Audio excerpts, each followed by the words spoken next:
सर्वांना क्रांतिकारी रामराम. मित्रांनो, बऱ्याच वर्षाखाली एक पिक्चर आला होता.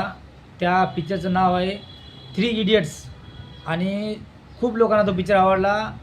भारतामध्ये आणि भारताच्या बाहेर पण खूप लोकांनी तो पिक्चर पाहिला. खूप वाहवा झाली आणि ज्या माणसानं म्हणजे ज्या ॲक्टरनं या पिक्चरमध्ये काम केलं होतं ते पण करोडपती झाले.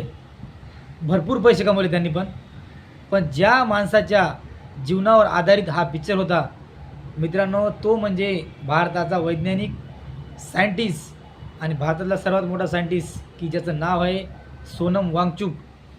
लक्षात घ्या, आज तो 15 दिवसापासून आमरण उपोषण करतो आहे आणि ज्यांनी यांच्या जीवावर पैसे कमवले आज ते एकही बोलत नाही आणि सरकारमधली माणसं पण बोलत नाहीत आणि त्यांना सपोर्ट पण करत नाहीत.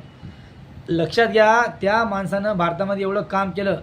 तुम्ही जर त्याच्याविषयी माहिती घेतली तर तुमच्या पायाखालची जमीन हालेल एवढं त्या माणसानं काम केलं आणि आज तो माणूस आमरण उपोषण करत आहे भ्रष्टाचाराच्या विरुद्ध आणि तो 6 महिने जेलमध्ये पण राहून आला आहे.